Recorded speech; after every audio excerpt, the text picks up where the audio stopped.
এবং সবাইকে আজকে আমি আমার বাবা এবং শ্বশুরের জন্য আমরা সবাই মিলে একটা ইফতারির আয়োজন করেছি।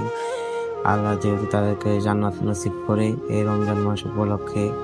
তো পথে ঘাটে আমরা সবাই দেখি অনেক পথ শিশু, তারপরে আপনার গরিব অসহায় মানুষ থাকে যাদের দুবেলা একবেলা খাওয়ান জোটে না, তাই তাদের জন্য খাওয়ানোর আয়োজন করলাম। তো এখানে আমি বলগুলো বেড়ে নিচ্ছি, কারণ প্যাকেট করতে হবে, কারণ বাসায় এনে তো খাওয়ানো যাবে না, তাই আমরা চিন্তা করলাম প্যাকেট করে নিয়ে সবাইকে দিয়ে আসবো। তো যেমন বাবা সেরকমই কাজ, আমরা প্রায় 200 মানুষের প্যাকেটের আয়োজন করলাম। প্যাকেটগুলো ভরতাছি, যে পরিমাণ একজনের খেতে পারে সেই পরিমাণ থেকেও বেশি করে ভরতাছি, যেহেতু কেউ খেয়ে কিছু না বলতে পারে। তো এইগুলা মাথায় রাখবেন সবসময়, যেহেতু একজনে খেয়ে মন ভরে। তো এখানে আমার মেয়ে আমার কাজে হেল্প করছে, যেহেতু 200 প্যাকেট আমি তো একা নিতে পারবো না, তাই এখানে আমরা 3-4 জন মিলে ভাগাভাগি করে নিতেছি। আমার মেয়ে আমার কাজে হেল্প করছে। তো সবাই আমার মেয়ের জন্য দোয়া করবেন। আর এখন আমি এগুলো নিয়ে রওনা দিলাম আমার ভাগিনাকে নিয়ে। ঠিক করে প্যাকেট এই মানুষগুলোর হাতে দিয়ে দিলাম, যে যেভাবে পারছে নিচ্ছে।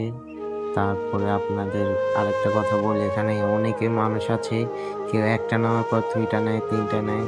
তো আপনারা তাদের সাথে চিল্লাচিল্লি করবেন না, দিবেন, যেহেতু তাদের জন্যই আনা। একটা পরিবার শুয়ে আছে, তাদের যাওয়ার মতো কোনো জায়গা নেই, তো তাদেরকেও 3 প্যাকেট দিয়ে দিলাম। আর আমার যে রিক্সা নিয়েছি এই রিক্সাওয়ালা মামাটা অনেক ভালো ছিল, সে আমাকে সবকিছু দেখিয়ে দিচ্ছিল কিভাবে কাকে দিতে হবে, কোন মানুষকে দিতে হবে না দিতে হবে। মামা সবকিছুই দেখিয়ে দিচ্ছিল।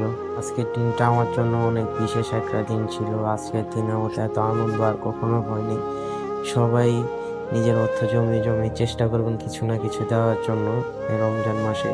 রমজান মাস কি সবসময় চিন্তা করবেন কারো পাশে দাঁড়ানোর, নিজের তৌফিক মতো কাউকে কিছু দেওয়ার। এত আনন্দ হয়নি যে হাসিগুলা দেখার পর আজকে এতটাই ভালো লাগলো, যা মুখের ভাষায় প্রকাশ করার মতো না। সবাই দোয়া করবেন আমার জন্য, আমার পরিবারের জন্য, আমাদের সবার জন্য, যেহেতু আমরা আগামীতে আরো ভালো কিছু করতে পারি। হাওয়াটা খুবই সুন্দর ছিল, মনে হয় বৃষ্টি আসবে। তো এই আর কি, এখন রোজা রেখে আজকে অনেক কাজ করলাম, আমাদের অবস্থাই পুরাই খারাপ সারাদিন রোজা রাখার পর। এখানে কয়েকজন রিক্সাওয়ালা মামাকে দেখলাম, তাদেরকেও দিলাম। তা আরেকজন এসে বললো এখানে আরেকজন মামা আছে রোজা রেখেছে, তো তাকে আবার ডাক দিয়ে দিয়ে দিলাম।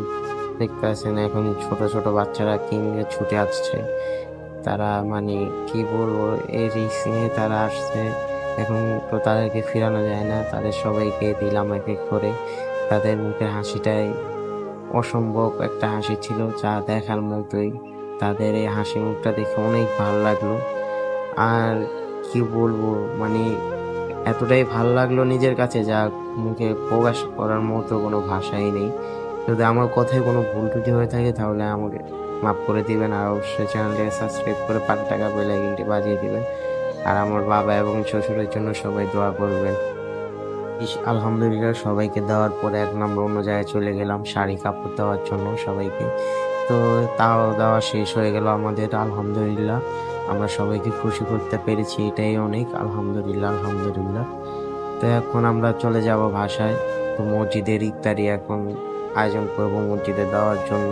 এখন মসজিদের ইফতারিগুলো রেডি করে ফেললাম, কারণ হুজুররা অপেক্ষা করছে, আর বেশিক্ষণ নেই, অনেক দেরি হয়ে গেছে ওখান থেকে আস্তে আস্তে। এখন আমি আর মেহেদি মিলে চলে যাচ্ছি মসজিদে ইফতারিগুলো নিয়ে। যেতে চলে এসেছি তাদের ইফতারি নিয়ে। আলহামদুলিল্লাহ হুজুররা দেখে অনেক খুশি হলো, আলহামদুলিল্লাহ তাদেরকেও খুশি করতে পেরে আমি অনেক খুশি। তো এখন বাসায় এসে আমরা আমাদের খাবারের জন্য ইফতারি রেডি করছি। তো সবাই ভাববেন না আমরা আজকে আমাদের নিজেদের জন্য যে ইফতারি এনেছি, সবাইকে ওই ইফতারি দিয়েছি, হুজুরদেরকেও ইফতারি দিয়েছি। আর যে প্যাকেটগুলো করেছি তাও আলহামদুলিল্লাহ সবাইকে দিয়েছি। তো এই সবাই দোয়া করবেন। এখানে আমার মেয়ে দুষ্টুমি করছে। তারপর আমরা আজানের জন্য অপেক্ষা করলাম। আর মেহেদি আজকে অনেক পরিশ্রম করেছে আমার সাথে, সে অনেক ক্লান্ত হয়ে গেছে, আমাকে বলতেছে। এই সব কিছু মিলিয়ে নিচ্ছি একে একে, কারণ আজান দিয়ে দেবে এখনই, আর বেশিক্ষণ দেরি নেই। তো তো দেখতে দেখতে আজানও দিয়ে দিল, ইফতারিটা খুলে নিলাম। আর আজকের ভিডিওটা এই পর্যন্তই। সবাই ভালো থাকবেন। আসসালামু আলাইকুম।